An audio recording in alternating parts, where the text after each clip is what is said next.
네. 예, 여러분 이렇게 뵙게 돼서 대단히 반갑고요. 오늘 강의 맡은 홍춘욱입니다. 여러분들하고 오늘 1시간 정도 강의할 텐데요. 네, 이 그림에 나와 있는 것처럼 저는 우리가 되게 운이 좋은 시기라고 생각해요. 운이 좋다라는 의미는 두 가지인데요. 별게 아니고요. 첫 번째는 제가 처음 자산 배분 또는 처음 달러 스위칭 투자를 할 때는 대안이 없었어요. 그래서 광화문에 있는 모 외국계 은행에 가야만 제대로 된 설명을 들을 수 있는 해외 상품에 대해서 제대로 된 설명을 들을 수 있는 상품이 있었고, 또 그때 2008년에 제가 글로벌 투자를 시작할 때는 브릭스 펀드만 다 팔고 있었어요. 그래서 저는 살래야 살 수 없는 상품들이 너무 많아서 수수료를 1년에 한 1.5%에서 2% 정도를 내면서 샀던 기억이 있어요. 왜 그러냐면 여객 펀드가 운용 수수료와 판매 수수료가 엄청나게 비쌉니다. 그렇게 투자를 시작했었는데 한 15년, 지금 16년 지나는 과정에서 이제 해외 시장에서 거래되고 있는 상품들이 우리나라에 굉장히 많이 상장됐고, 그 상장되는 과정에서 수수료도 엄청 내려가서 대부분 0.1%? 뭐 그 정도 되는 거죠. 그래서 특히 저는 미래랑 삼성이 벌이고 있는 가격 인하 경쟁을 너무 좋아해요. 그렇죠. 경쟁은 소비자를 즐겁게 합니다. 여기 이제 두 번째 또 좋은 일들이랄까, 또는 우리가 고민을 해야 되는 분들에게 우리가 이제 전환을 해야 되겠다는 생각을 갖게 되는 이제 두 번째 이유는 우리 금융시장이, 저는 한때는 우리 시장이 좀 많이 바뀌고 좋아질 거라고 생각한 적이 있었어요. 언제였냐면 한 2010년대 중반? 그러니까 국민연금 그만두고 키움증권의 투자전략팀장, 리서치 팀장 일을 하면서 복귀했을 때 우리나라 주식시장이 좋아질 거라고 저는 되게 좀 기대를 했었고, 실제로 엄청 좋았죠, 그때는. 그러나 그 뒤 무너지는 과정에서 겪었던 여러 가지 일들을 보면서 저는 우리나라 시장에 대해서 많은 기대를 버렸거든요.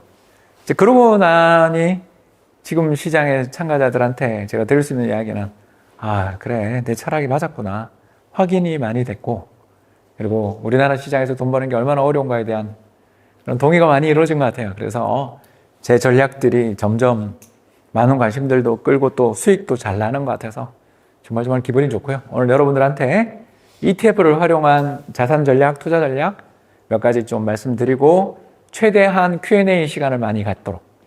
그러니까 무슨 말이냐면 질문 응답 시간을 최소한 한 20분 정도는 갖도록 노력하겠습니다. 그러니까 좀 빨리빨리 진행하겠다는 뜻이죠. 그리고 잘 이해가 안 되면 질문하시면 되는 거죠, 그죠? 그래서 최대한 질문을 많이 받도록 하겠습니다.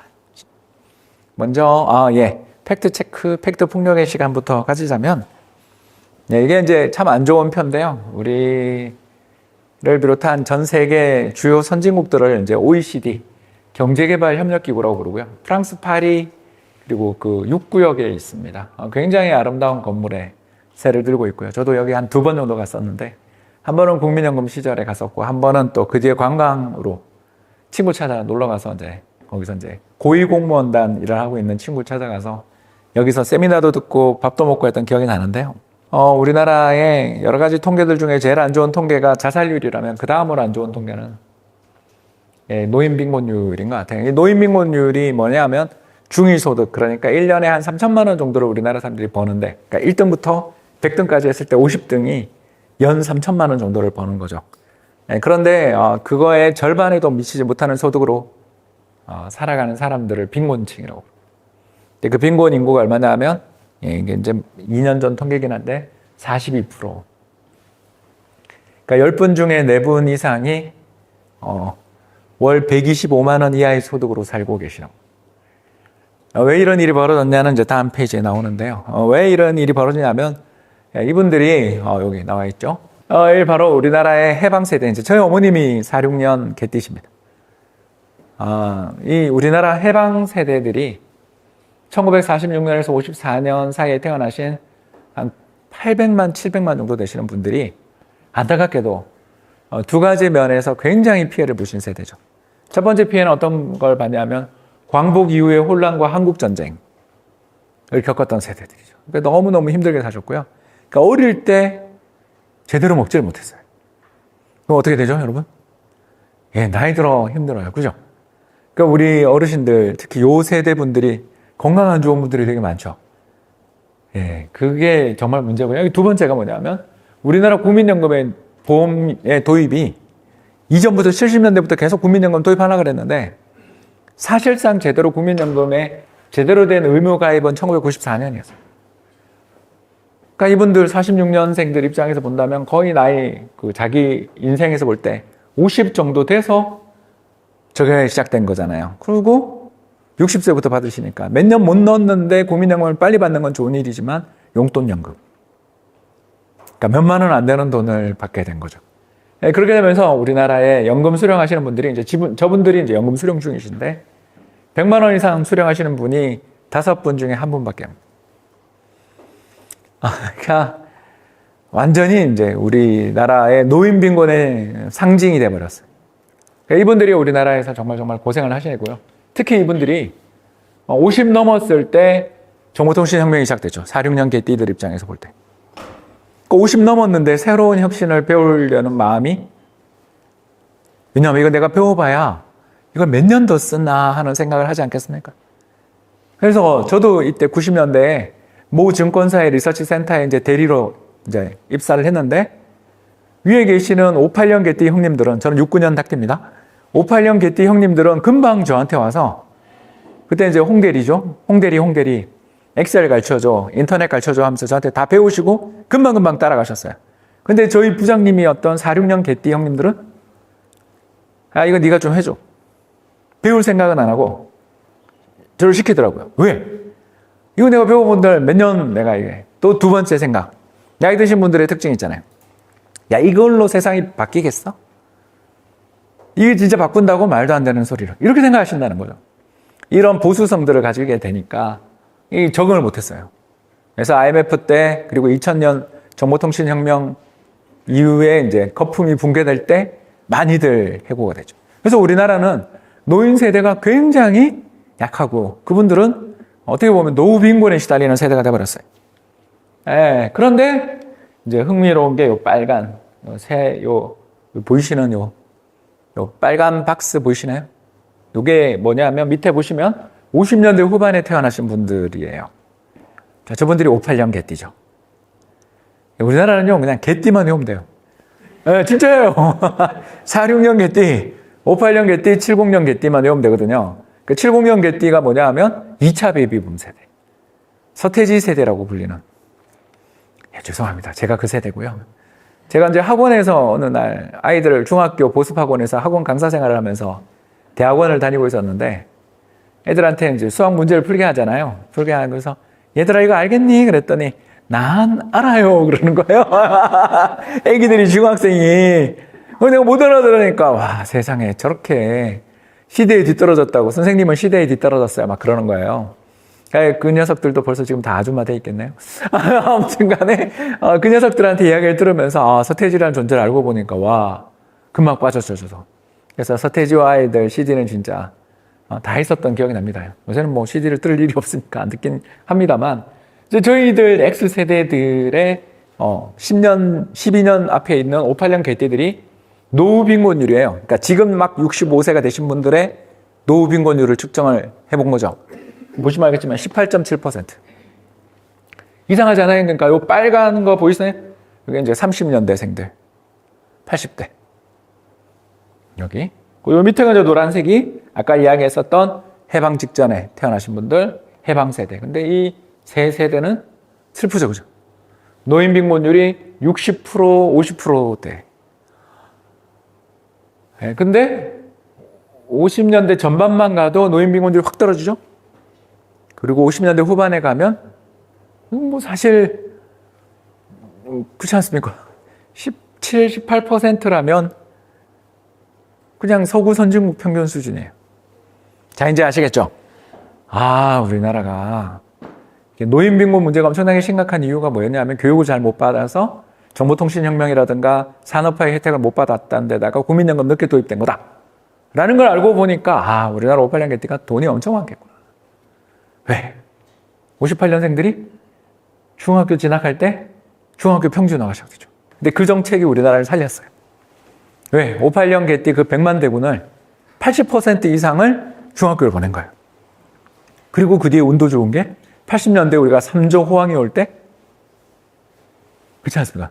고도화된 중화학공업 위주로 경제가 발전하는데 엔지니어들이 엄청 필요하던 그 시점에 교육을 잘 받은 58년 개띠가 사회에 진출한 거죠. 그리고 그 양반들이 30살 되던 88년이 우리나라 역사상 부동산 가격 상승률 1위. 왜? 가정을 이루면서 능력되는 사람은 집을 샀고 전세라도 들어가면서 집값이 폭등한 거죠.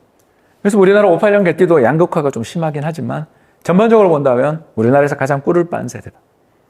그리고 이 사람들이 지금 일자리를 그만두고 물러나죠. 만 65세가 됐어요. 그래서 우리 경제가 요새 이렇게 고용이 잘 돼요. 여기 좀 젊은 분들, MZ세대들 몇 분 계시는 것 같은데 제가 얼마 전까지 세종대에서 교수 생활했고 그전에는 숭실대에서 교수 생활을 했었어요. 물론 직장에 있으니까 겸임 교수입니다. 저녁에 애들 마치고 수업을 마친 다음에 강의 끝난 다음에 맥주 한잔 사주려고 이렇게 애들 데리고 이야기를 해보면 애들이 얼굴이 썩어 있어요. 너무 힘든 거예요. 취직이 안 되고 막 죽겠다. 그리고 늘 하는 질문이 교수님 저 증권사 애널리스트가 되려면 어떻게 해야 되나요? 증권사에 들어가려면 어떻게 하십니까? 은행에 들어가려면 어떻게 해야 됩니까? 이런 질문밖에 없었어요. 고용이 너무너무 안 되니까. 근데 지금 어떠죠? 20대 후반 고용률, 그 인구 대비 취업자의 비율이 역사상 최고치예요. 요새 그런 이야기 좀 들어본 지 오래된 것 같죠, 그죠? 공무원 시험 경쟁률도 떨어졌다는 이야기 들으신 적, 이제 욜로를 찾는다라고 뭐라 그러지만 옛날에는 욜로 찾기 싫어서 공무원 시험 쳤겠어요? 그게 아니라는 거죠. 그때는 공무원 시험이라는 게 가장 취업의 확실한 수단이라고 생각되니까 참았던 거지. 요즘 제가 뭐 시청에 공무원 대상으로 해서 강의를 한 적이 있었는데 뭐 편하게 이야기할게요. 전부 불만이 많아요. 신입들이 마음에 안 든다는 거예요. 이게 빠릿빠릿하지도 않고 금방 그만둔대요. 그래서 제가 그랬죠. 가불이 바뀌어서 그렇다. 이제는 구직자들이 특히 잘 교육받은 구직자들이 갑이 점점 되고 있는. 그래서 누적됐던 실업자들이 많이 해소되고 있는 게 바로 이거죠. 그래서 우리나라 경제에 뭔가 좋은 일들이 이제 조금씩 벌어지려고 하는 일이고요. 특히 저도 지금 회사에서 굉장히 힘든 게 MZ세대랑 일하는 건데요. 진짜 힘들어요. 지난 몇 달 사이에 정말 제가 너무 큰 고통을 겪었어요. 어떤 고통을 겪었는지 아시겠죠? 퇴사를 한 거죠. 퇴사하면서 또 저는 잡아보려고 그러는데 나가면 어떻게 돼요? 상처를 좀 받게 되잖아요. 그죠? 언제 제가 더 좋아하는 사람이 된 거죠. 그 녀석들하고 이제 이야기를 하면서 느낀 것 중에 가장 그 사람들의 젊은 세대들의 불만이 뭐냐면 이거예요. 뭐냐면 근속연수. 오른쪽으로 가면 30년이에요. 근속연수 30년이면 처음에 1년차 직장인에 비해서 연봉을 3배 받는 거가 나오죠. 근데 유럽 국가들은 50%도 안 받아요. 우리나라는 연공 서열인 거죠. 그리고 이게 전체 평균이죠. 계약직, 파트타임까지 감안하면 실제로 대기업 정규직은 여기 있겠죠. 4배 정도 차이가 납니다. 그러니까 막 신입 사원이 3천을 받으면 부장님들은 억대 연봉을 받고 계시는 거죠. 그런 거 같죠? 진짜 듣고 보니까. 근데 문제가 뭐냐 하면 지금 AI 혁명이 시작됐잖아요. 자, 제가 하나 이야기하는 거 알아들으시면 이 혁명에 따라가시는 분들이에요. 엣지 코파일럿으로 엑셀 파일 만드는 게 참 편해요. 몇 분 계시죠? 엣지가 뭐냐면요. 마이크로소프트에서 만든 새로운 인터넷 그 접속 프로그램이 이름이 엣지예요. 그 걸그룹 엣지가 아니고 제가 좋아합니다. 엣지라는 프로그램이 있고요. 그 마이크로소프트에서 엣지에 그냥 기본으로 실어놓은 인공지능 이름이 코파일럿입니다. 그런 걸 갖고 일을 하는 거죠. 저 같은 경우는 당연히 MZ세대들한테 배웁니다. 저보다 훨 잘하거든요. 그러니까 그 친구들한테 배우는데 문제가 뭐냐면 나이가 많은 사람이 일을 잘하던 환경이 있었겠죠. 근데 지금은 어떻게 해요? 옛날 인터넷이 보급될 때처럼 이걸 따라가지 못하면 다 굉장히 큰 어려움을 겪을 수 있다는 절박함이 있는 상황인데 따라가지 않겠죠, 이분들은. 근데 여기 새로 들어온 친구들은 이 새로운 환경에서는 이 사람들보다 자기가 훨 낫다고 생각되는데 연봉 차이가 4배가 나요. 자, 참을까요? 절대 참지 않아요. 그죠? 왜? 귀한 애들이에요. 그죠? 집에서 전부 다 하나, 둘 키우고, 그리고 상대적으로 잘 교육받았고, 새로운 변화에 자기가 되게 적응 잘한다고 생각하고, 자기가 똑똑하다고 믿죠. 그런 사람들에게 조금만 기다리면 너에게 좋은 보상이 올 거야 라는 말이 안 통해요. 그래서 사회 내에서, 직장 내에서 갈등이 엄청나게 심하고 MZ세대를 이해 못하겠다라는 나이 든 사람들의 태도들이 더 화를 북돋우는. 근데 이 사람들이 지금 다 은퇴하고 있죠. 90년대 초반 직장 생활을 시작했던 분들이 올해 제 나이겠죠. 그죠? 55 정도 돼서 이미 X세대, 저희들 세대 중에서 상당수는 은퇴하고 있을 거고. 그리고 이미 58년 개띠는 이미 다 은퇴해서 지금 지공거사, 지하철 공차 타고 계시잖아요. 이런 상황이 온 거예요. 그래서 우리 경제나 우리 자산시장 입장에서 볼 때 엄청나게 변화가 이제 생길 거예요. 어떤 변화가 생기냐면 부유한 노인들이 이제 그러니까 드디어 다른 나라에서 봤던 은퇴 이후의 라이프를 즐기는 부유한 노인들이 우리나라에 점점 등장할 거고요. 두 번째는 그 사람들이 나가는 과정에서 기업들이 어떻게 될까요? 돈을 많이 벌게 돼 있어요. 왜? 연봉이 어마어마하게 높은 사람들이 알아서 매년 예를 들어서 현대차 같은 경우는 1,500명씩 나간다 그래요. 착착 나간단 말이에요.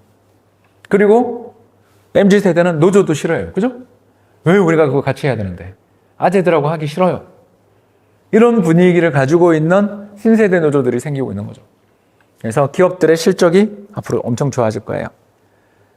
그런데 우리들 54, 55을 먹은 저희들에게 최대 문제가 이제 생겨요. 퇴직연금을 일시불로 수령해서 세금을 다 두들겨 맞는 사람이 전체의 93%. 근데 저희 세대는 외환위기를 겪었던, 몸으로 겪었던 세대들이라서 돈도 별로 못 버는 주제에 퇴직금 한 방에 수령해서 연금으로 전환할 생각도 없어요. 자, 이제 경제는 되게 좋아지는데 그 혜택은 누가 받냐 하면 20, 30대가 받을 가능성이 높고 저희들 X세대, 저처럼 이렇게 아직도 현역으로 뛰는 사람이야 상관없죠. 근데 제가 한번 중간에 파이어하고 49의 회사를 그만두고 한 1년 놀았거든요. 그때 제가 건강보험료를 얼마 낸지 아세요? 네, 여러분 놀라실 텐데 부부 합산해서 500만 원 넘게 냈어요. 지역가입자라는 걸 한 번만 해보십시오. 그러니까 어떻게든 왜 직장에 있는 자녀한테 부모님을 넣는지 이제 아셨죠? 물론 제가 그때 소득이 좀 있었어요. 그렇지만 그걸 내려니까 손이 벌벌 떨려요. 그래서 법인을 세우자. 그리고 사업을 다시 조그맣게 하자. 이렇게 생각한 게 이것 때문이에요. 회사에서 제가 최저임금만 받아도 이익이 들어요. 그만큼 우리 50대들은 전혀 대비도 안 돼 있는 상태에서 어떻게 지금 살아야 될지도 모르는데 아무 생각이 없다. 그렇다는 거죠. 자, 그렇다면 벌써 20분을 해서 큰일 났습니다. 조금 더 속도를. 이걸 쭉 보는 순간 우리에게 이제 중년의 위기라는 게 한국에 다가왔다는 걸 느끼실 거예요. 즉 30대랑 20대는요. 인구도 적고 교육도 잘 받았고 AI 혁명이 와서 오히려 적응이 쉬워요. 그리고 앞으로 기업들이 돈을 잘 벌 거기 때문에 소득도 높아질 가능성이 있어요. 그런데 우리 40, 50대들이 이제 큰일이 난 거죠. 그 40, 50대들을 위해서 오늘 제가 이제 드릴 첫 번째 그거는 이거죠. 우리나라는요. 주식시장이 너무너무 변동성이 심하고 정말 엉망진창이지만 한 가지 좋은 점이 있어요. 여기 다시 갈게요. 뭐가 좋으냐면요. 58년 개띠랑 아무튼 63년생까지가 1차 베이비붐 세대인데 그 사람들이 은퇴를 하는 과정에서 무슨 일이 생기냐면 판관비, 기업의 인건비를 비롯한 각종 비용이 막대 그래프는 현대차, 그리고 주황색 선은 포스코예요. 이 회사들의 특징이 뭐냐면요. 90년대 초반에 사람을 엄청나게 뽑았던 회사들. 왜? 포스코가 광양제철소 그리고 한보철강 경쟁 속에서 엄청나게 사람 많이 뽑았고요. 현대차는 그때 삼성자동차가 뛰어들었죠. 기억도 못 하시겠습니다만 SM이라는 이름이 그때 다 붙었던 거죠. 삼성자동차가 들어오던 시절에 역시 마이카 붐이 불면서 우리나라에서 자동차 공장 확장을 그때 마지막으로 했습니다. 그러니까 우리나라에서 자동차 공장을 지었던 마지막이 거의 30년 전이에요. 그러니까 그 30년 동안 우리나라 국내 공장을 하나도 안 짓다가 이제 광주형 일자리 하면서 광주 지었고, 최근에 화성에 전기차 공장 짓는 게 이게 다 30년 만에 짓는 겁니다. 그러니까 그 전에 공장을 때려 지을 때, 그때가 2000년대 초반, 그죠? 이 사람들이 이제 취직한 지 한 10년 지났을 때 판관비 이 정도를 갖고 있다가 서서히 계속 끝도 없이 주는 거죠. 그게 우리나라 기업들에게 어마어마한 이익의 안정감을 주는 거죠. 왜 현대차가 그렇게 이익을 많이 내는가 이제 아시죠? 인건비가 어마어마하게 줄 거고 앞으로 더 빨리 줄어요. 왜? 올해가 2024년이니까 만 30년이거든요. 근데 96년까지 계속 뽑았거든요. 제가 그걸 알고 있어요. 제가 그때 저는 증권사를 다니고 있었으니까. 그러면 이쪽에서 빠져나가는 인건비 30년 차가 직장 막 들어온 사람에 비해서 연봉 3배, 4배 받는 분들이 차례대로 나가고, 이 사람들은 또 퇴직금을 몇 억씩 들고 나가서 뭐 하겠어요? 예, 재테크 할 거예요. 그죠? 우리나라 58년 개띠나 63년생까지가 재테크는 부동산밖에 없는 사람들이죠. 그래서 우리나라는요, 한 5년, 10년은 주식은 기업 실적이 좋아져서 좋고요. 부동산은 저 사람들이 뭉칫돈을 들고 있는 사람들이 어디로 갈지에 따라 부동산이 엄청난 변화가 생기는 거죠. 결국 우리나라는 하나를 말씀드리자면, 우리 자산 시장을 버리기는 한 5년, 10년이 너무 좋아요.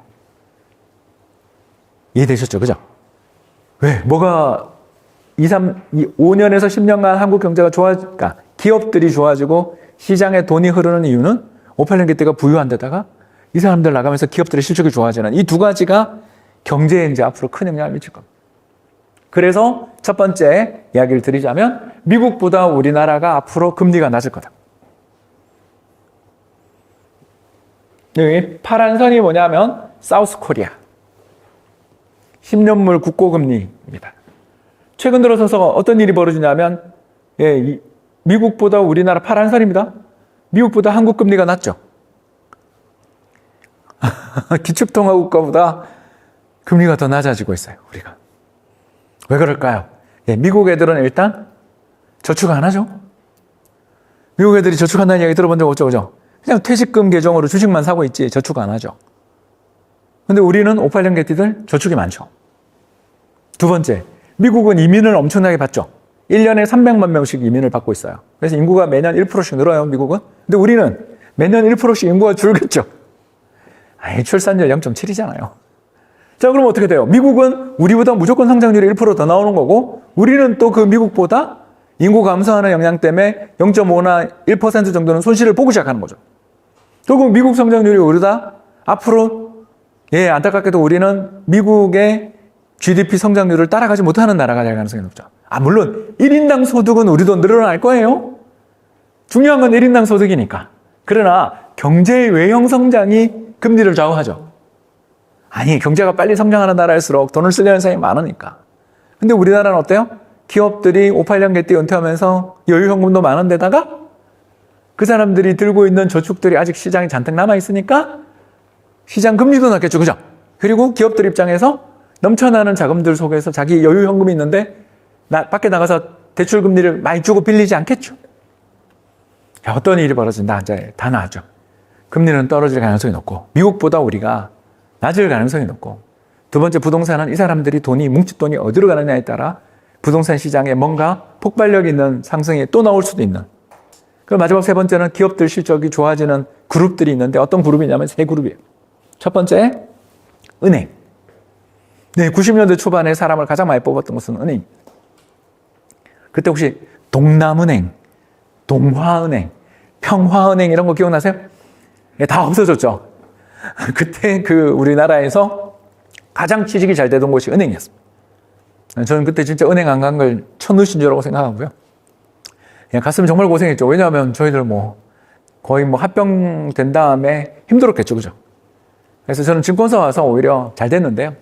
은행이 첫 번째고, 두 번째가 어딜까요? 아까 이야기했어요. 중화공업을 비롯한 각종 제조업이었죠. 세 번째가 어딜까요, 여러분? 한전이에요. 그렇죠. 그때 90년대 한전부터 시작해서 공기업이 어마어마하게 사람을 채용했습니다. 왜? 경제에 필요한 전력이나 각종 그런 것이 태부족한 상태여서 엄청나게 투자를 했습니다. 예. 여러분 아시겠죠? 그죠? 이 세 산업이 우리나라에서 그동안 IT에 밀려서 빌빌거리고 있던 산업들인데 한 5년, 10년 사이에 비용이 엄청나게 줄면서 돈을 버는 그리고 고용이 되게 많은 산업이죠. 근데 여기가 사람 100명 나가면 한 10명이라도 뽑겠죠. 암만 AI 혁명 온다 그래도 사람은 뽑아야 되잖아요. 그래서 우리나라가 달라지는 거예요. 그래서 이런 것들을 생각해 보면 우리나라 경제가 나쁘지 않아요. 특히 생산성도 높고요. 이게 제일 우리나라의 최고 장점이죠. 빨간 선이 뭐냐 하면 연구개발비입니다. R&D라고 하죠. 예, 연구개발비에서 우리가 세계 2등입니다. 1등은 어딜까요? 우리보다 더 위에 있는 나라가 하나 있어요. 이스라엘. 예, 이 힘든 나라들이 다 열심히 투자해요. 이스라엘은 주변에 중동 국가들한테 둘러싸여서 고생하고 있고 한국은 저출산 고령화다, 우리나라 망한다, 가스라이팅 당하면서 죽자고 우리가 연구개발하는 거죠. 물론 정부는 올해 연구개발비 예산을 깎았습니다.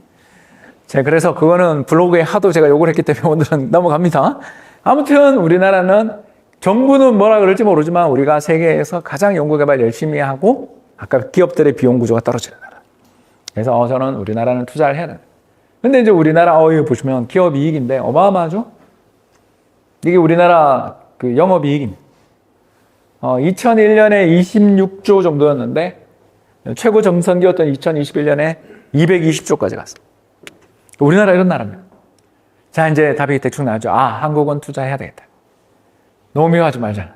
그죠? 근데 투자를 해야 되는데 문제가 하나 있죠. 어떤 문제가 있다? 이거죠. 예, 세계 최저 배당 수익률. 기업 밸류업 한다 그러는데 뭐 주주환권 통과된 거 하나도 없고, 그죠? 정부만 푸덕푸덕 하고 있지 기업들은 절대 바뀌지 않죠. 자, 이런 상황. 기업 이익은 엄청나게 앞으로 늘어날 가능성이 높은데 기업들이 주주들한테 보상을 해줄 가능성은 거의 없죠. 뭐 그걸 어떻게 하냐고요? 일단 선거 끝나고 이야기할게요. 그렇잖아요. 어떻게 하냐고요? 네, 그러기 때문에 저의 전략은 뭐 별거 아닙니다.